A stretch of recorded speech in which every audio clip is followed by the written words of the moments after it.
నమస్తే. Welcome to reality check. ప్రస్తుతం మనతో పాటు ఉన్నారు పొలిటికల్ అనలిస్ట్ పురుషోత్తం రెడ్డి గారు. సార్ నమస్తే అండి. నమస్తే స్వర్ణ గారు. సార్ ప్రస్తుతం ఏబి వెంకటేశ్వర్లు గారు చేసిన వ్యాఖ్యలకి సంబంధించి సర్వత్రా ఆసక్తికరంగా మారింది. ఎందుకు అంత పెద్ద పోస్ట్ నుంచి ఆయన రిటైర్డ్ అయిన వ్యక్తి వాడు వీడు అని మాట్లాడేయడం, ఎందుకు వివాదాస్పద వ్యాఖ్యల్లోకి వీళ్ళు వెళుతున్నారు అని మీరేం చెప్తారు? మొదటిగా ఏబి వెంకటేశ్వరరావు గారు అన్ని పరిధులు దాటి హద్దులు దాటి మాట్లాడాడు. బేసిక్ గా ఏబి వెంకటేశ్వరరావు గారిలో ఒక రకమైన అహంకారపూరితమైన వ్యాఖ్యలు కనిపిస్తాయి. అర్థం పర్థం లేని వ్యాఖ్యలు కూడా. ఏబి వెంకటేశ్వరరావు గారికి తెలుగుదేశానికి సంబంధం లేకపోవచ్చు. ఏబి వెంకటేశ్వరరావు గారు చేసిన వ్యాఖ్యలు తెలుగుదేశం పార్టీ వాళ్ళు చెప్తే చేసి ఉండకపోవచ్చు. తెలుగుదేశం పార్టీ గారు చెప్పే అవకాశం లేదు. కానీ ఆయనకి తెలుగుదేశం ముద్ర ఉంది. జగన్ వ్యతిరేక ముద్ర అంటే తెలుగుదేశం ముద్ర ఉంది. సో తెలుగుదేశం ముద్ర ఉన్న వ్యక్తి కాబట్టి ఇది తెలుగుదేశం పార్టీ వాళ్ళకి మెడ చుట్టుకుంటుంది. గతంలో కొడాలి నాని గారు, ఇంకొంతమంది నారా లోకేష్ గారి పైన, బ్రాహ్మణ్ గారి పైన, భువనేశ్వర గారి పైన విమర్శలు చేశారు కొంతమంది అదుపు తప్పి. కానీ వాళ్ళ చేయమని చెప్పి జగన్ ఏం చెప్పుండడు. కానీ చేసింది వాళ్ళు కాబట్టి ఎలా సరే జగన్మోహన్ రెడ్డి సంతృప్తి కోసం చేశారని ఆయన మీద పడింది. చివరకు ఆ మేరకు అది నష్టపోయింది కూడా వైసీపీ. ఇప్పుడు కూడా అదే జరుగుతుంది. ఈయన చేసిన వ్యాఖ్యలు ఆయన వ్యక్తిగతమే కావచ్చు, కానీ ఆ అహంకార పూర్తి వ్యాఖ్యలు, ఆ అద్దులు దాటిన వ్యాఖ్యలు అల్టిమేట్ గా తెలుగుదేశానికి నష్టం. వాళ్ళ పార్టీకి సంబంధం లేకపోవచ్చు. అది ఆ పార్టీ గుర్తిస్తే మంచిది. రెండో పాయింట్, హద్దులు అవన్నీ ఎందుకు దాటాడంటే all India service officer. All India service ఆఫీసులు కొన్ని నిబంధనలు, కొన్ని సాంప్రదాయాలు, కొన్ని పద్ధతులు ఉంటాయి. నేను గతంలో అజయ్ కలాం గారు ఐఏఎస్ ఆఫీసర్గా రిటైర్ అయినారు, చీఫ్ సెక్రటరీగా పనిచేసి. ఆయన మేలుకూలు పైన ఒక పుస్తకం రాశాడు. దాదాపు 2018 ఆ ప్రాంతంలో రిలీజ్ చేశారు. ఆ రిలీజ్ ఫంక్షన్ లో నేను కూడా ఉన్నాను. అప్పుడు ఆయన విలేకరులు అడిగిన ప్రశ్నకి సమాధానం చెప్తూ, ఎలక్షన్స్ ఇంకొక నీళ్ళు రాబోతాయి కాబట్టి, లేకపోతే త్వరలో రాబోతాయి కాబట్టి ఏమైనా మీరు ఆ అవసరాల కోసం పుస్తకాలు రాశారా అని, లేకపోతే ఇన్ని రోజులు రాయకుండా ఇప్పుడు ఎందుకు రాశారు అని ప్రశ్న.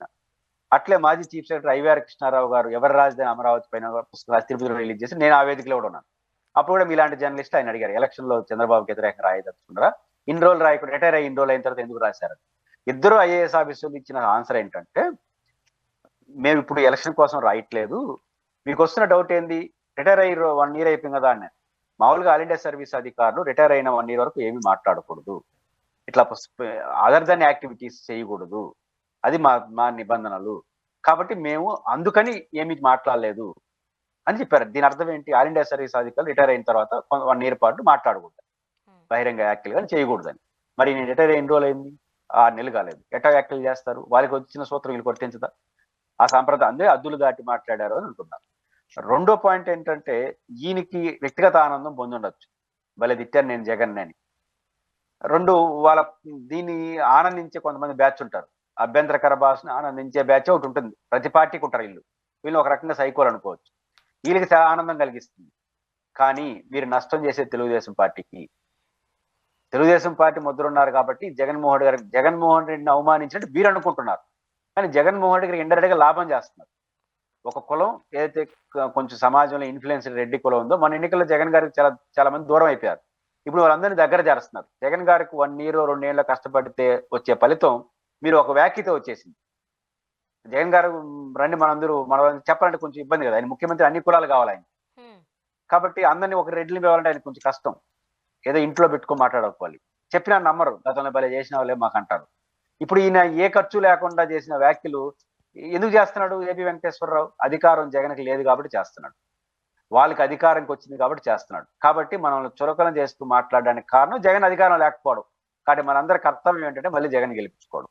ఇది ఆయన చేసిన నిర్వాహకం. దీనివల్ల తెలుగుదేశానికి నష్టం, వైసీపీని ఇరిటేట్ చేసినట్టున్న వైసీపీ. రెండోది, రాజశేఖర రెడ్డి గారి ప్రశ్న ఎందుకు చేస్తున్నారు? రాజశేఖర రెడ్డి గారి ప్రస్తుతానికి ఏమి సంబంధం? రాజశేఖర రెడ్డి గారు ఉమ్మడి రాష్ట్రానికి ముఖ్యమంత్రి, దివంగత ముఖ్యమంత్రి. ఆయన పట్ల ఇట్లాంటి వ్యాఖ్యలు చేయడం ఏంటి? అది ఇదే అద్దులు మీరు మాట్లాడడం అంటే. జగన్మోహన్ రెడ్డి గారి కాలంలో మీకు 5 ఏళ్ల పాటు పోస్టింగ్ ఇవ్వలేదు, యాక్షన్ లో కూడా వెళ్ళారు, ఏదో ఒక కేసు మీద విచారణ, మీకు కోపం వచ్చి ఉండొచ్చు. కేసుగా నడపండి, కోపాన్ని ప్రదర్శించండి. రాజశేఖర రెడ్డి గారికి ఆయన చెప్పేది ఏంటంటే, రాజశేఖర రెడ్డి గారి నుంచి కమ్మ ఆఫీసర్లు ప్రాధాన్యత లేకుండా పోయింది అనేది ఆయన చెప్పదలుచుకుంది. నేనేమంటానంటే, మరి మన చంద్రబాబు గారు ముఖ్యమంత్రి గారు చీఫ్ సెక్రటరీగా అజయ్ కల్లాం గారిని పెట్టారు కదా, ఆయన రెడ్డి అది ఎందుకు పెట్టారు? కమ్మాయిని పెట్టుండొచ్చు కదా. ఇప్పుడు అంటే ఇక్కడ కులాలు చూడట్లేదు కాబట్టి ఆ మీకు రాలేదు కాబట్టి ఏబి వెంకటేశ్వరరావు కాకుండా ఇంకే కమ్మ ఆఫీసర్ లేడా ఈ 10 ఏళ్ల కాలంలో పనిచేయట్లేదా ఏ ప్రభుత్వంలో? కాబట్టి ఇది కరెక్ట్ కాదు. ఆ సార్ విషబీజం. ఉమ్. చెప్పండి. సాధారణంగా ఫస్ట్ గ్రేడ్ ఉద్యోగాలు చేసే కొంతమంది పరిధులు దాటి మాట్లాడరు, పరిధి దాటి ప్రవర్తించరు. చదువుకున్న చదువు సంస్కారం అని కొంతమంది మనకు వాళ్ళని ఎగ్జాంపుల్స్గా చూపిస్తూ ఉంటారు. ఇప్పుడు వాళ్ళకి ఏదైనా ఒక ఉద్దేశం ఉండుండొచ్చు, అది పార్టీ పరంగానా రాజకీయ పరంగానా పక్కన పెడితే వాళ్ళు అనుకున్నది చెప్పడంలో తప్పు లేకపోవచ్చేమో, కానీ వాడే భాష మీరేంటి అనేది దాన్ని రిప్రజెంట్ చేస్తుంది అని అంటారు. ఇప్పుడు మాజీ సీఎంగా ఉన్న ఒక వ్యక్తికి సంబంధించి వాడు వీడు అని మాట్లాడడం ఫ్యూచర్కి వీళ్ళు ఏం చెప్పబోతున్నారు, ఎలా చూడాలి దీన్ని? ఖచ్చితంగా ఏమవుతుందంటే ఇది అధికారం మంది, మనం ఎవరేమనరు, జగన్ గారు అధికారం లేరు కానీ మీరు మాట్లాడేస్తున్నారు. రేపు వాళ్ళ అధికారం వచ్చిన తర్వాత అంతే తీవ్రమైన రియాక్షన్స్ వస్తాయి. రెండో విషయం ఏంటంటే ఏబి వెంకటేశ్వరరావు గారికి అన్యాయం జరిగి ఉండొచ్చేమో, నాకు తెలియదు, కోర్టులు చెప్తాయి, అది కేసు నడుస్తుంది కాబట్టి. ఏబి వెంకటేశ్వరరావుకి అన్యాయం జరిగితే కమ్మోళ్ళకంతా అన్యాయం జరిగినట్టేనా? లేకపోతే నేను ఇప్పుడు యాజ్ పురుషోత్తం రెడ్డి నాకు అన్యాయం జరిగితే మీకు నాకు మధ్య ఆర్గ్యుమెంట్ లో మీరు ఏదైనా ఒక చులకన చేసి ఒక మాట అన్నారు అనుకోండి, మొత్తం ఆంధ్రప్రదేశ్లో రెడ్లందరూ నన్ను అన్నట్టు లెక్క. ఈ బతక నేర్చిన బ్యాచ్ ఏం చేస్తుందంటే నన్ను అన్నదానికి, నేను కష్టపడిన దానికి నా కులానంతా ఆపాదించడం. కాబట్టి ఏమి సంబంధం? యాజ్ మీరు పర్సన్ కాబట్టి వ్యక్తులకు జరిగే నష్టం అంతా కులానికి ఆపాదించేసి, పోనీ మీరేమన్నా కమ్మ కులాస్తులందరికీ ఉద్ధరణ కోసం ఏమన్నా పనిచేసినారా ఈ 30 ఏళ్ల సర్వీస్ లో? కాబట్టి మిమ్మల్ని టార్గెట్ చేస్తే కమ్మ కులను టార్గెట్ చేసినట్టు కాదు కదా. లేకపోతే ఒక రెడ్ని ట్రాన్స్ఫర్ చేస్తే రెడ్లందరినీ ఇబ్బంది పెట్టండి. ఇప్పుడు కొంతమంది రెడ్ల ఆఫీసర్లకి సరైన పోస్టింగ్ లేదంటారు కాబట్టి ఆంధ్రప్రదేశ్ రెడ్లంతా అవమానించినట్టుగా అనొచ్చా? అనలేం కదా. కాబట్టి ఉదాహరణకు ఉప ముఖ్యమంత్రి పదవి జగన్ గారు 5 మందికి ఇచ్చినాడు, 5 కులాలకు ఇచ్చినాడు, మీరు ఒకరికి ఇచ్చారు పవన్ కళ్యాణ్ గారికి. కాబట్టి రాష్ట్రంలో బీసీలని, ఎస్సీలని, ఎస్టీలు అందరూ అవమానించినట్టుగా చెప్తామా? చెప్పలేం కదా. కాబట్టి ఎవరు ప్రయారిటీస్ వాళ్ళకు ఉంటాయి. మీరు జగన్ గారి ప్రయారిటీ 5 ఉప ముఖ్యమంత్రులు, మీరు ప్రజారితో గతంలో 2, ఇప్పుడు ఒకటే. మీరు మొత్తం బయాలార్జ్ ప్రజలకు ఏం చేస్తారనేది ఇంపార్టెంట్. కాబట్టి ఏబి వెంకటేశ్వరరావు గారి వ్యాఖ్యలు సరే ఆయనకి అది లేదని అర్థమవుతోంది. 1 ఇయర్ పాటు మాట్లాడకూడదన్న సూత్రాన్ని ఉల్లంఘించినాడు, సంబంధం లేని రాజశేఖర రెడ్డిని లాక్కొచ్చాడు, మీకేదో అన్యాయం జరిగితే కమ్మ కులానికి అన్యాయం జరిగిందని మాట్లాడుతున్నారు. ఇది సరైనది కాదు. దీనివల్ల కమ్మ కులానికి లాభం లేదు, తెలుగుదేశాన్ని పార్టీకి లాభం లేదు, మీ ఆనందం తీసుంటుంది. ఏది భలే దిట్టాన్రా జగన్ని, కసిదేరా దిట్టాన్రా, ఈ స్వల్పకాలపు ఆనందం తప్ప ఇంకా దమ్మిడి ప్రయోజనం అయితే ఆయన వల్ల లాభం. ఇప్పుడు ఒక వర్గం వారిని ఆ విద్వేషాలకు గురి చేసే విధంగా, లేకపోతే విద్వేషాలను రెచ్చగొట్టే విధంగా ఈ రోజు వెంకటేశ్వర్లు గారు మాటలు ఉన్నాయి అంటున్నారు. నిజమేనా? ఆయన ఈ మాటలను ఉపసంహరించుకోవాల్సిందే అంటూ కూడా కొంతమంది గట్టిగానే పట్టుబడుతున్నట్టుగా మనం చూస్తూ ఉన్నాం. ఆయన మాటలు ఉపసంహరించుకోమని రెడ్లు అయితే అనలేదు.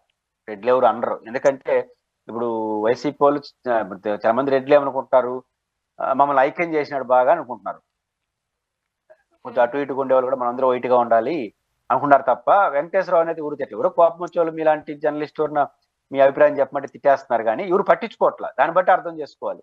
పట్టించుకోవట్లేదంటే మన వ్యాఖ్యలను ఎవరు గౌరవించట్లేదని. రెండో అంశం, ఇది రెడ్లు కమ్మాస్ మధ్య ఉండదు. ఈ 2 కులాలు చాలా తెలివైన కులాలు. వీళ్ళిద్దరు కొట్లాడుకున్నట్టు మనకి ఎక్కడ చరిత్రలో లేదు. అక్కడక్కడ కొన్ని జరిగినాయి.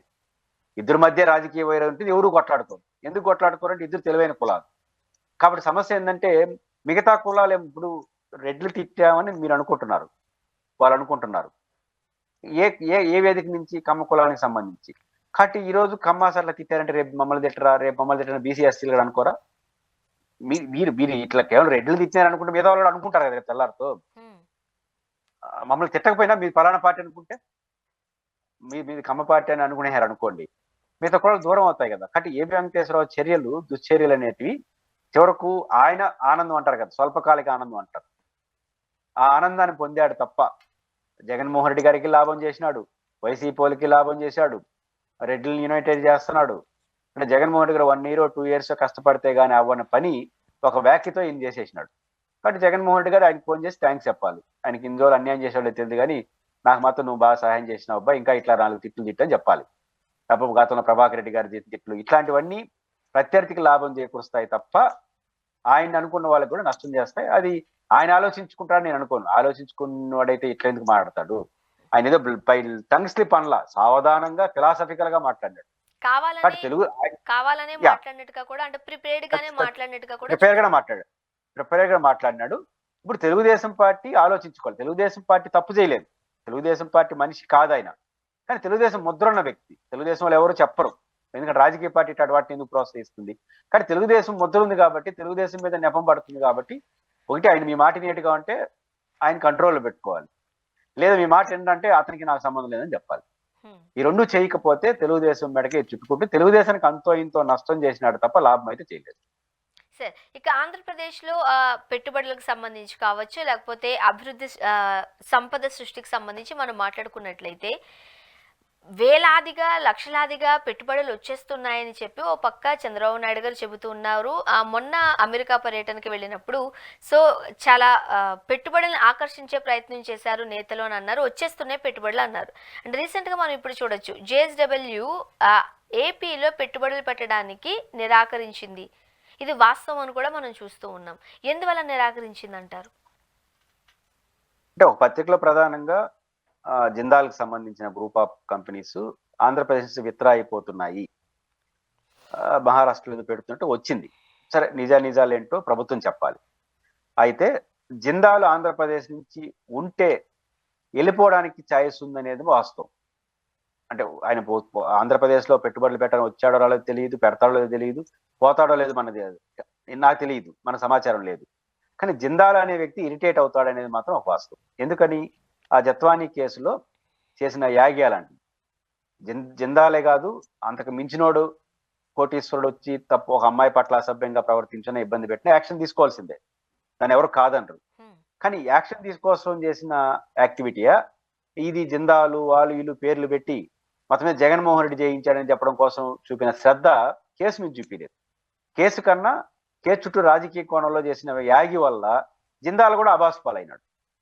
జిందాల్ ఒక పారిశ్రామిక కుటుంబానికి సంబంధించిన బిగ్ షాట్ కదా. బిగ్ షాట్కి ఒక వ్యక్తిత్వం ఉంటుంది. ఆ వ్యక్తిత్వం ఉన్నవాడు మీరు జగన్మోహన్ రెడ్డి చేయించాడని చెప్పడం కోసం ఇవన్నీ చేసినారు. సరే, జగన్మోహన్ రెడ్డి గారు చెప్పించారా లేదా విచారణలో తేలుతుంది, అది వ్యవస్థలు చూసుకుంటాయి. కానీ ఈ మొత్తం ఎపిసోడ్ లో ఒక నెల రోజుల పాటు జిందాలు నాన్నాడు కదా మీడియాలో, ఆంధ్రప్రదేశ్ మీడియాలో, జాతీయ మీడియాలో నాని జిందాల్ ఇలాంటి వాడు, జిందాల్ ఇలాంటి వాడు, జిందాల్ కోసమే ఇవన్నీ చేశారని కదా చర్చ. కాబట్టి ఇట్లాంటప్పుడు అట్లాంటి యాగి చేసి ఆయన అబాస్ పాలైన తర్వాత అలాంటి రాష్ట్ర ప్రభుత్వంతో ఆయన ఉండడానికి కొంచెం ఇరిటేట్ అవుతుంది. కానీ ఇది కాదు, ఇంకోసారి పెట్టుకుంటాడు. బట్ నిజాలు ఏం జరిగేది తెలియదు. అండ్ కామన్ సెన్స్ తో జిందాల్తో వీళ్ళు గొడవ లేదు. గొడవ జగన్మోహన్ రెడ్డి గారితో, ప్రభుత్వం 29 మంది అధికారులతో. వాళ్ళని లాగడం కోసం ఆయన వాళ్ళు లాగినారు, దాన్ని పెద్దది చేసినారు. కేసు పెట్టేసి విచారణ జరిపి వదిలేసుడు సరిపోయిండేది. టీవీలో కూర్చొని ఆయన ఫోటోలు పెట్టి విచ్చలవిడిగా ఆయన తిట్టినారు. దానివల్ల ఏమవుతుందంటే మనసు అట్ట అవుతుంది, అది నష్టం జరిగే అవకాశం ఉంది రాష్ట్ర ప్రభుత్వానికి. ఒక పారిశ్రామికతో అట్లా వ్యవహరించాలి, తప్పు జరిగితే యాక్షన్ తీసుకునేసేయండి, అది కేసు నడపాలి. అది జరగలేదు కాబట్టి ఆయన ఇరిటేట్ అయ్యే అవకాశం ఉండొచ్చు. బట్ ఈ వార్త ఇన్ని లక్షల కోట్ల రూపాయలు ఆంధ్రప్రదేశ్ లో శంకుస్థాపన చేసేసిన దాన్ని మహారాష్ట్రలో వెళ్ళిపోతుంది దానికి నాదైతే ఆధారాలు లేవు, మీడియాలో వస్తుంటే. ఇన్ జనరల్ జిందాల్ అయితే మాత్రం అన్కంఫర్ట్ గా ఆంధ్రప్రదేశ్ లో ఉంటారని మాత్రం చెప్పగలరు. అంటే ఓ పక్క తెలంగాణలో 800 కోట్లు, మహారాష్ట్రలో మీరు అన్నట్టుగా 3 లక్షల కోట్లు పెట్టుబడి పెట్టడానికి సిద్ధమైపోయింది. కానీ ఎందుకు ఏపీ అంటే ఇంత విముఖత చూపిస్తున్నారు? ఇవన్నీ కూడా చంద్రబాబు నాయుడు గారు ఎవరైతే లోకేష్ గారు చెబుతున్న రెడ్ బుక్ రాజ్యాంగం వల్ల కావచ్చు, లేకపోతే పారిశ్రామికవేత్తలు పెట్టుబడులు పెట్టడానికి భయపడుతున్నారు అంటూ తెలుగుదేశం నాయకులే చెప్పడం కావచ్చు, ఇది కూడా ఒక రీజన్ అంటున్నారు. మనం ఆ కోణంలో చూడొచ్చా? అంటే మౌలికమైన కారణం, పెట్టుబడులు రాకడానికి మనం వెళ్ళి విదేశాల్లో ప్రచారం చేస్తే రాదు. 10% 90% పెట్టుబడులు మన రాష్ట్రంలో ఉన్న సహసిద్ధమైన అవకాశాలు బట్టే వస్తాయి. ఉదాహరణకు శ్రీ సిటీలో పెట్టుబడులు పెట్టండి అని ఎవరు అడగట్లేదు. కానీ ఇప్పటి వరకు శ్రీ సిటీకి 60-70 వేల కోట్ల రూపాయలు పెట్టుబడులు వచ్చాయి. ఏ ప్రభుత్వం మారినే వస్తున్నాయి. కాబట్టి విశాఖపట్నం కేంద్రంగా కొన్ని వస్తున్నాయి. కాబట్టి సహసిద్ధంగా అడ్వాంటేజ్ ఉన్న వాటికి వాళ్ళే వస్తారు. మన ప్రయత్నం అనేది తోడ్పాటుని ఇస్తుంది. కానీ మన ప్రయత్నమే అసలు కారణం అని చెప్పేట్టుగా వీళ్ళు ఫోకస్ పెడుతున్నారు. ఇప్పుడు చంద్రబాబు గారి ప్రయత్నం, లోకేష్ గారి ప్రయత్నం వల్లే వస్తుంది, అది కరెక్ట్ కాదు. జగన్ గారు ఉన్నా, లోకేష్ గారు ఉన్నా, మన రాష్ట్ర పరిస్థితి, ఇప్పుడు రేవంత్ రెడ్డి గారు ఇప్పుడు గతంలో కేసీఆర్ అన్నారు, పరిశ్రమలు రావడం ఆగలేదే, వస్తూనే ఉన్నాయి. రేవంత్ రెడ్డి స్వభావం వేరు, కేసీఆర్ స్వభావం వేరు, కానీ వస్తున్నాయి. శ్రీ సిటీలో కూడా జగన్ గారు ఉన్నప్పుడు ఒక 22 వేల కోట్లు వచ్చినాయి, తెలుగుదేశం పార్టీలో ఉన్నప్పుడు కొన్ని వచ్చినాయి, ఇప్పుడు కూడా వస్తున్నాయి. మారినారు కదా ముగ్గురు ముఖ్యమంత్రులు, అయినా కూడా ఎందుకు వచ్చినాయి? ఆడ ఒక అవకాశాలు ఉన్నాయి. కాబట్టి ఇన్ ప్రిన్సిపల్ దీనికి వస్తాయి, 10% వస్తాయి. రెండోది మీరు చెప్పిన కారణాలు ఏదైతే రెడ్ బుక్, జగన్ మీద విమర్శలు. ఇప్పుడు ఉదాహరణకు ఆంధ్రప్రదేశ్లో జగన్మోహన్ రెడ్డి విధ్వంసం పదాలు రోజు వాడుతుంటారు. దాన్ని కూడా దావోస్ లో మాట్లాడాలన్నా ఎన్ఆర్ఐ మీటింగ్ వేసుకొని ఎన్ఆర్ఐలో ఏమో వాళ్ళు కూడా పెట్టుబడులు పెట్టేవాళ్ళు కొంతమంది ఉంటారు, రకరకాలు ఉంటారు. వాళ్ళ మీటింగ్ లో జగన్మోహన్ రెడ్డి 5 ఏళ్ళు విధ్వంసం చేసినాడు అని చెప్తున్నారు. ఆంధ్రప్రదేశ్ లో ఒక ఎక్స్పీరియన్స్ ఏంటి? ఇదే లోకేష్ గారు, ఇదే తెలుగుదేశం పార్టీ వాళ్ళు ఆంధ్రప్రదేశ్ లో ఏ పారిశ్రామికవేత్తని అడిగినా ఒక ప్రశ్న వేస్తున్నారు, జగన్ వస్తే మా పరిస్థితి ఏంటి, రానండి మీరు గ్యారంటీ ఇస్తున్నారా అని ఇక్కడ చెప్తున్నారు. అంటే జగన్ అనే వ్యక్తి మళ్ళీ వస్తే అనే అపనమ్మకం వస్తే పరిశ్రమలు రావు అనేది వాళ్ళ కాన్సెప్ట్. సరే, మీ అభిప్రాయం అట్లా పెట్టుకోండి. ఇది నిజమైతే మీ వ్యాఖ్యలు దావోస్ లో పోయి జగన్ ప్రస్తావన ఓనా చేస్తాడా? దావోస్ లో దావోస్ లో ఎందుకు పోయారు మీరు? ఆంధ్రప్రదేశ్ లో ఉన్న సహసిద్ధమైన అవకాశాలు ఇవి. మాకు ఒక శ్రీ సిటీ ఉంది, మాకు కొప్పర్తి ఉంది, మాకు ఒక విశాఖపట్నం ఉంది, మాకు పోర్ట్లు ఉన్నాయి, ఇన్ని అవకాశాలు ఉన్నాయి, మేము మీకు ఈ ప్రోత్సాహాలు ఇస్తున్నాం, ఇవన్నీ చూస్తే ఇతర రాష్ట్రాల కన్నా ది బెస్ట్ మేము అవుతాం, రండి స్వామి అంటే వస్తారు. మీరు ఆడికి పోయి ఇవన్నీ చెప్తా అదనంగా జగన్ లాస్ట్ ఇయర్ 5 ఏళ్ళు ధ్వంసం చేసినాడు అని వాళ్ళకి చెప్పడం అంటే అర్థం జగన్ అనే ఒక వ్యక్తి ఉన్నాడని, ఆయన గతంలో ధ్వంసం చేసినాడని చెప్పడం ద్వారా మళ్ళీ వస్తాడని ఇండైరెక్ట్ చెప్పడమే కదా. మళ్ళీ ఇండైరెక్ట్ గా వస్తే వాళ్ళకి అంటే మీ దగ్గర మీరు పిలుచుకున్న పారిశ్రామికవేత్తలు జగన్ వస్తాడని చెప్తే భయపడుతూ ఉన్న దశలో ఇంకో పారిశ్రామికవేత్త అదే చెప్తారా పోయి జగన్ వస్తే జగన్ ధ్వంసం చేసినాడని? జగన్ రాజకీయాల్లో అధికారాలు మారడం సహజం కదా. గతంలో ముఖ్యమంత్రి అనే వ్యక్తి మళ్ళీ ముఖ్యమంత్రి అవుతాడని అనుమానం ఎవరికైనా వస్తుంది కదా. అవుతాడో లేదో పర్వత పెడదాం. కాబట్టి మీరే ధ్వంసం చేసినాడంటే అంటే జగన్ మళ్ళీ వస్తే ధ్వంసం చేస్తాడు. ఆల్రెడీ 5 ఏళ్ళు ధ్వంసం చేసినాడు. ఇప్పుడు 5 ఏళ్ళు మనమే పెట్టుబడులు పెడతాం, పునాదులు వేస్తాం, బిల్డింగ్ కడతాం, మళ్ళీ జగన్ వస్తే ధ్వంసం చేస్తాడు అనే అభిప్రాయం పారిశ్రామికలకు వెళితే ఏ పారిశ్రామికతను ఇక్కడికి వస్తాడా? జగన్ వస్తాడు తర్వాత మీరు ఎందుకు పోయి ఆడపోయి జగన్ గురించి చెప్పడం? మీ గురించి చెప్పుకోవాలి, రాష్ట్ర ప్రభుత్వం రాష్ట్రంలో అవకాశాల గురించి చెప్పుకోవాలి. ఆడపోయి చెప్పడం అంటే అనుమానాలను ఇంకొంచెం పెంచడం. కాబట్టి మీ వ్యవహార శైలి ఆంధ్రప్రదేశ్ వ్యవహారాలు దావోస్ లో అప్రస్తుతం. ఆంధ్రప్రదేశ్ లో ఈ ప్రభుత్వం ఆ ప్రభుత్వం క్వశ్చనే లేదు. మా ప్రభుత్వం, మీరు రండి, మా ప్రభుత్వం గ్యారంటీ. ఇది తప్ప ఇంకోటి మాట్లాడకూడదు. గత ప్రభుత్వం, ఈ ప్రభుత్వం, వారు రాబోయే ప్రభుత్వం అనే చర్చ చేయకూడదు. కానీ దురదృష్టవశాత్తు దావోస్ కేంద్రంగా చేయడం అనేది అది వారి ప్రయత్నాలకి ఒక ముందర కాలబంధం అవుతుంది. కానీ లోకేష్ గారు కావచ్చు, లేకపోతే టీడీపీకి సంబంధించిన నాయకులు కావచ్చు, అమెరికా వెళ్ళి భారీగా పెట్టుబడులు తీసుకొచ్చేస్తున్నారు, అక్కడ సంతకాలు కూడా అయిపోయాయి అని అంటున్నారు. సో అంటే సాధారణంగా రాజకీయ నాయకులు చెప్పుకున్న మాట పెట్టుబడులను ఆకర్షించడానికి విదేశీ పర్యటనకు వెళతాము అని. సో మీరు ఇంతకుముందు ఒక మాట మాట్లాడారు, విదేశాలకు వెళ్ళడం వల్ల ఒక 10% వరకు మాత్రమే పెట్టుబడులు తేగలవేమో, కానీ ఇక్కడున్న అభివృద్ధిని చూసి మాత్రమే కంపెనీస్ వస్తాయని. మరి ఎందుకు రాజకీయ నేతలు ఎవరిని మోసం చేయడానికి ఈ మాటలు మాట్లాడుతున్నారు? మీరు చూడండి, హైయెస్ట్ పెట్టుబడులు బెంగళూరులో వస్తున్నాయి, చెన్నైలో వస్తున్నాయి, అదేవిధంగా మన హైదరాబాద్లో వస్తున్నాయి, పూణే చుట్టూ వస్తున్నాయి. మీకు ఒక సందర్భంలో నాకు తెలిసి తమిళనాడు ముఖ్యమంత్రి ఏ రోజు విదేశ పర్యటన చేసి చూడాలి నేను. కరుణానిధికి ఇంగ్లీష్ వచ్చో రాదో కానీ ప్రధానమంత్రితో మాట్లాడినా తమిళ్ మాట్లాడుతూ ఆయన ట్రాన్స్లేట్ చేస్తుంటాడు. తమిళ్ అంటే ఆయన పంచి కట్టుకొని ఓల్డ్ మెన్ లాగా ఒకసారి కుర్చీలో పోతుంటాడు. మరి ఆడికి పరిగెత్తి వచ్చినాయి పరిశ్రమలు. ముఖ్యమంత్రిని చూసి రావు, 90% ముఖ్యమంత్రిని చూసి రావు, మనకున్న అవకాశాలు చూసి వస్తాయి. ఒక సందర్భంలో ఇట్లాంటి సింగపూర్లోనే ఎక్కడ అనుకుంటాను, కేసీఆర్ గారు వెళ్ళలేదు, కానీ తెలంగాణ అధికారులు కొంతమంది వెళ్ళారు. బెంగాల్ నుంచి మమతా బెనర్జీ వచ్చింది. మమతా బెనర్జీ మేము అన్ని రాష్ట్రాల కన్నా ఎక్కువ ప్యాకేజ్ ఇస్తామని చెప్పింది, కానీ అక్కడ 10% వస్తే 90% హైదరాబాద్కి వచ్చింది. అంటే కేసీఆర్ వెళ్ళలేదు, బెంగాల్ ముఖ్యమంత్రి వెళ్ళింది. ఆయన కారణం ఏంటి? హైదరాబాద్కు ఉన్న జనరల్ అడ్వాంటేజ్ అది. కాబట్టి ఫస్ట్ దీన్ని బట్టి అర్థమైంది 90% మనకున్న పరిశ్రమలు ఏవి కూడా మనకున్న అడ్వాంటేజ్ డిసడ్వాంటేజ్ బట్టి నిర్ణయం అవుతాయి. దావోస్ పర్యటనలో విదేశీ పర్యటనలో మాట్లాడడం అనేది ఒక 10% ప్రోత్సాహంగా ఉంటుంది. ఒక పెట్టాలా వద్దా అని ఆలోచించే వాడికి ప్రోత్సాహం ఉంటుంది. కానీ పెట్టాలా వద్దనే ఆలోచన వస్తా ఉందంటే ఇక్కడ వాతావరణం బాగుండాలి. కాబట్టి ఇది మేజర్గా వాళ్ళు చూడాల్సిన అవసరం. దీనికి భిన్నంగా అంటే ఇప్పుడు దావోస్ లో ఒప్పందాలు ఎట్లా జరుగుతాయి? మీకు ఉదాహరణకు విశాఖపట్నంలో ఎన్ని లక్షల కోట్ల ఒప్పందాలు జరిగినాయి? చంద్రబాబు గారు ఉన్నప్పుడు 20 లక్షల కోట్ల ఒప్పందం జరిగినాయి. జగన్ గారు ఉన్నప్పుడు 11 లక్షల కోట్లు వచ్చేసినాయి. అవన్నీ కొన్ని వర్కౌట్ అవుతాయి. అంటే ఏ పారిశ్రామికవేత్త కూడా ఫస్ట్ ఉదాహరణకు ఆంధ్రప్రదేశ్ నుంచి డెలిగేట్స్ పోతారు. ఒక టాటా కంపెనీ ఉంటుంది. టాటా కంపెనీ కూడా ఆంధ్రప్రదేశ్ ప్రభుత్వంతో మేము 10,000 కోట్లు పెట్టుకో ప్రైమరీ ఒప్పందం చేసుకుంటారు. అదే టాటా వాడు పోయి బెంగాల్తో ఒప్పందం చేసుకుంటాడు. అదే టాటా వాడు పోయి తెలంగాణ అన్నిటి ఒప్పందం చేసుకుంటాడు. మళ్ళీ ఇంటికి వచ్చి కూర్చొని ఆ 10 ఒప్పందాలు చూస్తాడు. ఏ రాష్ట్రం బెటర్ అడిగే పోతాడు. 10 రాష్ట్రాలు మాకు వచ్చాయని చెప్పుకుంటా ఉంటాయి. దీని బెస్ట్ ఎగ్జాంపుల్ మీకు సోమిరెడ్డి చంద్రమోహన్ రెడ్డి కాకాని గోవర్ధన్ రెడ్డి గొడవ తీసుకురావాలి. పాత వీడియోలు ఉంటే మీరు చూడండి. గోవర్ధన్ రెడ్డి గారు ఏం చేశారంటే ఈయన ఆయనకు ఒక 10 కంపెనీలతో 5 కంపెనీలతోనూ ఒప్పందాలు చేసుకున్నాడు. ఇది పవర్ ప్లాంట్లు ఉన్నాయి సోమిరెడ్డి చంద్రమోహన్ రెడ్డికి. ఆయన ఒక 10 రాష్ట్రాల్లో కొన్ని రాష్ట్రాల్లో ఒప్పందాలు చేసుకున్నాడు. 1,00,000 కోట్లు 50,000 కోట్లు. ఆ పత్రాలన్నీ తీసుకొచ్చి కాకాని గోవర్ధన్ ప్రెస్ మీట్ పెట్టి ఇన్ని వేల కోట్ల రూపాయలు పెట్టుబడులు పెట్టడానికి నువ్వు సిద్ధపడ్డావంటే ఎంత సంపాదించినావని ప్రెస్ మీట్ పెట్టినాడు. దానికి సోమిరెడ్డి చంద్రమోహన్ రెడ్డి అద్భుతమైన ఆన్సర్ చేసినాడు. ఆయన చెప్పింది ఏం తెలుసా? అయ్యా బాబు మేము 100 ఒప్పందాలు చేసుకుంటే చివరకు పెట్టేది ఒక చోటే అన్నాడు. ఆయన చెప్పింది అదే, నేను చెప్పిన కాబట్టి ఇప్పుడు అదే వర్తిస్తుంది. దావోస్ లో చేసుకున్న ఒప్పందాలను వర్కౌట్ అవ్వడం అనేది ఈ రాష్ట్రంలో పరిస్థితి. మళ్ళీ ఇక్కడికి వచ్చి చూసి 10 ఒప్పందాలు పరిశీలించి ది బెస్ట్కి వెళ్తారు. కాబట్టి మనం బెస్ట్ గా ఉండడానికి ప్రయారిటీ ఇవ్వాలి, 10% ప్రయారిటీ కాదనేది గుర్తుపెట్టుకుంటే మంచిది. మరోపక్క పారిశ్రామికవేత్తలు అందరూ కూడా జగన్మోహన్ రెడ్డి గారి నాయకత్వం అంటే భయపడుతున్నారు. మళ్ళీ జగన్మోహన్ రెడ్డి గారు వస్తే ఏంటి అని చెబుతూ ఉండడాన్ని టీడీపీ నేతలు అంటున్నారు, మనం చూస్తున్నాం. కానీ నిజంగానే పారిశ్రామికవేత్తలకి జగన్మోహన్ రెడ్డి గారు అంటే అంత భయం ఉందా?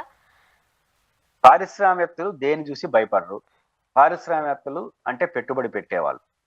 పెట్టుబడికి అనేక స్వభావాలు ఉంటాయి. పెట్టుబడిదారుడు ఈ రోజు నేను 10 రూపాయలు పెడితే రేపు 20 రూపాయలు నాకు ఆదాయం కావాలని కోరుకునే క్యారెక్టర్ తప్ప ఇంకా వాడికి ఏ క్యారెక్టర్ ఉండదు. పెట్టుబడి స్వభావాన్ని గురించి కార్ల్ మార్క్స్ ఒక ఉదాహరణ ఒక కొటేషన్ చెప్తాడు. కార్ల్ మార్క్స్ ఏమంటా అంటే పెట్టుబడి స్వభావం ఎలాంటిదంటే 100% లాభాలు వస్తాయంటే అవినీతిని ప్రోత్సహిస్తుందంట.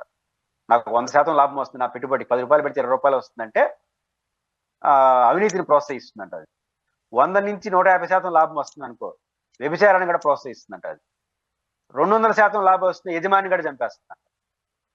అంటే పెట్టుబడికి ఏం విలువలు ఉండవు, లాభం తప్ప ఇంకేం ఉండదు. కాబట్టి జగన్మోహన్ రెడ్డి ఉన్నాడా, చంద్రబాబు నాయుడు ఉన్నాడా ఏం చూడరు. నాకు 10 రూపాయలకి పెట్టుబడి పెడితే రేపు 20 రూపాయలకు వస్తుంది, వాళ్ళు ఏమన్నా చేస్తారు.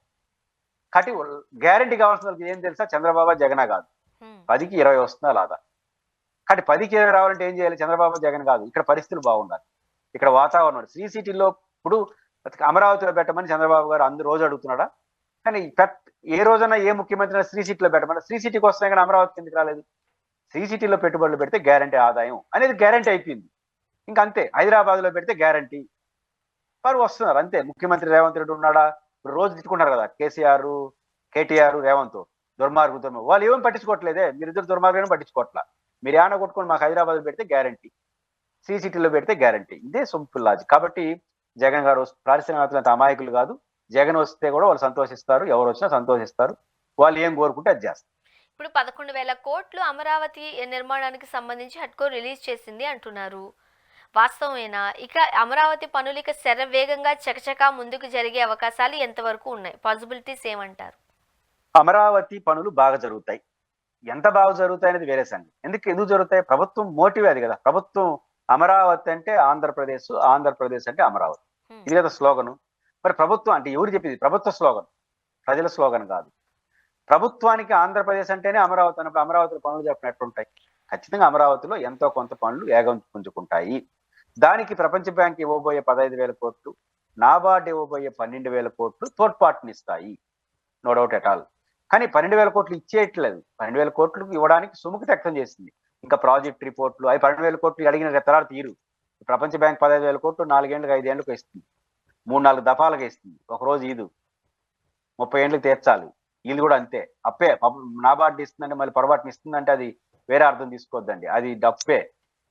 నాబార్డుది అప్పే, ప్రపంచ బ్యాంక్ది అప్పే. మళ్ళీ కట్టాలి మనం 20 ఏళ్ళు 30 ఏళ్ళు వడ్డీతో సహా కట్టాలి. ప్రపంచ బ్యాంక్ అయితే డాలర్ రూపంలో కట్టాలి, అది ఇంకా ప్రమాదం. ఎందుకంటే ఈ రోజు డాలర్ విలువ 86 రూపాయల 49 పైసలు ఎంత ఉంది. రేపు 100 రూపాయలు అయింది అనుకో, 100 రూపాయలు కట్టాలి, డాలర్కే కట్టాలి, మనం 1 రూపాయి పెరుగుతుంది. కాబట్టి అప్పు తీసుకొచ్చి చేస్తారు. ఖచ్చితంగా అమరావతి పనులు వేగమవుతాయి.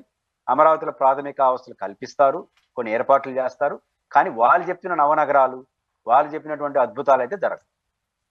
సరే, మరొక అంశం, ఏదైతే తిరుపతి తొక్కిసలాట ఘటన ఉందో దానికి సంబంధించి ఒక రిటైర్డ్ జడ్జితో న్యాయ విచారణ జరిపించాలి అంటూ కూడా మనం చూస్తూ ఉన్నాము.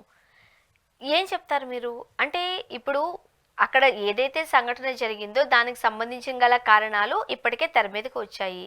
చైర్మన్కి సంబంధించి కావచ్చు, ఈఓకి సంబంధించి ఒక క్షమాపణ చెప్పారు, ఊరుకున్నారు. ఎటువంటి న్యాయం జరగాలంటారు?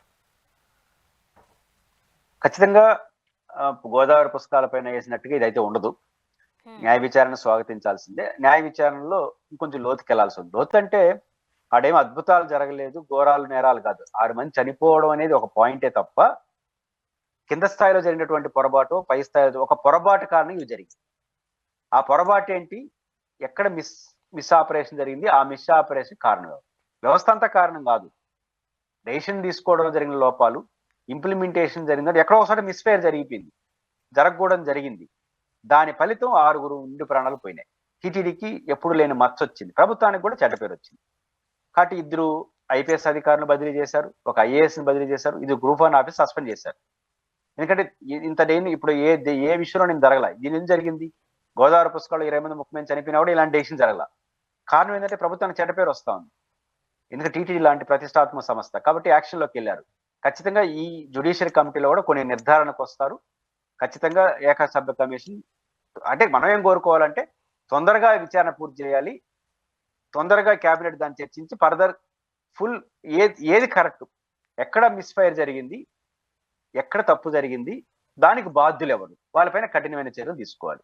అది ఏ స్థాయిలో జరిగినా కూడా, కింది స్థాయిలో జరిగినా పై స్థాయిలో జరిగినా. అట్ ద సేమ్ టైం ఎవరిని రక్షించే ప్రయత్నం చేయకూడదు, మీనమేషాలు లెక్కించకూడదు. ఎవరు తప్పు అటెండర్ తప్పు చేసినా, ఐఏఎస్ తప్పు చేసినా అలాంటి స్వభావం రావాలంటే విచారణ జరగాల్సిన అవసరం ఉంది. జరుగుతుంది. ఖచ్చితంగా దీంట్లో ప్రభుత్వం వెనక్కపోదు, వేగ్గా ఉండదు. ఎందుకంటే ప్రభుత్వం ఆల్రెడీ కమిటెడ్.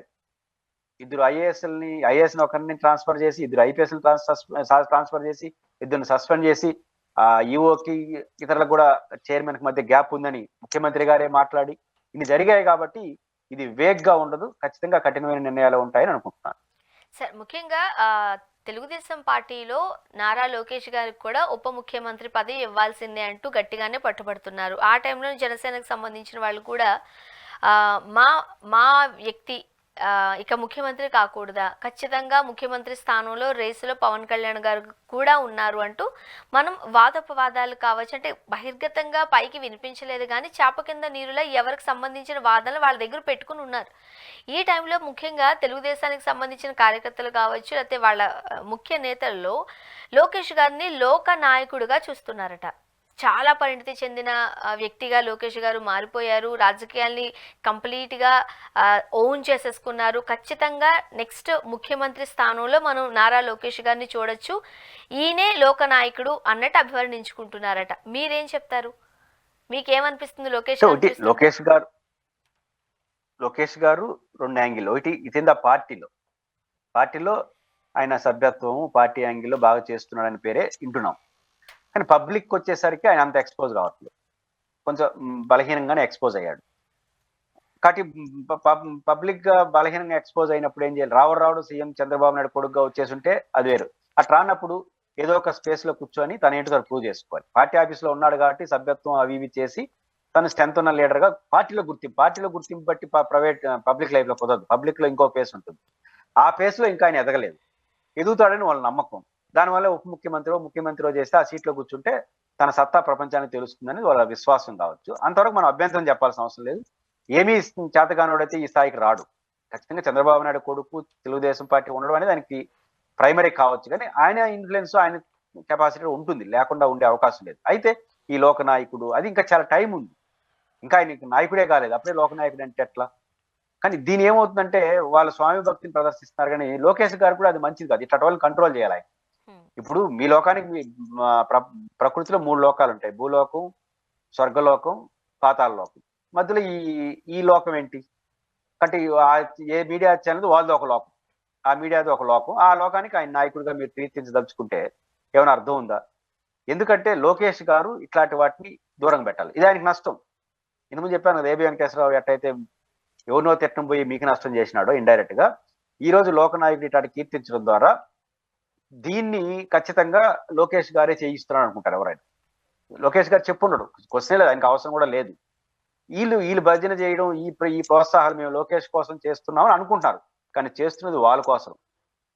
ఇప్పుడు ముఖ్యమంత్రులు ఉన్న వాళ్ళని, కాబోయే ముఖ్యమంత్రులు ఉండే అవకాశం ఉన్న వాళ్ళని పొగిడే వాళ్ళందరూ 90% వాళ్ళ ప్రయోజనాల కోసం ఆయన పొగడుతూ ఉంటారు. కానీ చాలా మంది పెద్ద నాయకులు మమ్మల్నే పొగడుతున్నాడు మోసపోతూ ఉంటారు. కాబట్టి ఈ లోకనాయకుడి యొక్క పొగడ్తలకి లోకేష్ గారు మోసపోతే లోకనాయకుడు కాలేడు. ఈ లోకనాయకుడిని ప్రోత్సహించే వాళ్ళు, ఈ భజన చేసే వాళ్ళకి దూరంగా ఉంటే మేబీ కావచ్చు. భవిష్యత్తులో ఆయన అది చాలా టైం ఉంది. లోకనాయకుడు అనేది ఒక ఎండ్ ఆఫ్ ద డే అవుతాడు. కాబట్టి వాళ్ళ నాయన స్థాయి వచ్చినప్పుడు అవుతాడు. అప్పుడు కావాలంటే ఫస్ట్ దీన్ని ఆపేవాడిని. లేకపోతే వాటికి దూరంగా ఉండాలి. కానీ లోకనాయకుడు ఆయన కాదలుచుకుంటే వీళ్ళు చెప్పే లోకనాయకుడు కాకుండా ఆయన ఎదగాలి, ఈయన దూరంగా ఉండాలి. ఈ లోకంలో లోకనాయకుడు అయిపోతే వాళ్ళ పనులు జరుగుతాయి, మీరు నష్టపోతారు. చూద్దాం సార్ ఏం జరగబోతుందో. థ్యాంక్ యూ సో మచ్ అండి, మీ అభిప్రాయం మాతో పంచుకున్నారు sir. Thank you very much. ఇది వాళ్ళ రియాలిటీ చెక్. Stay tuned.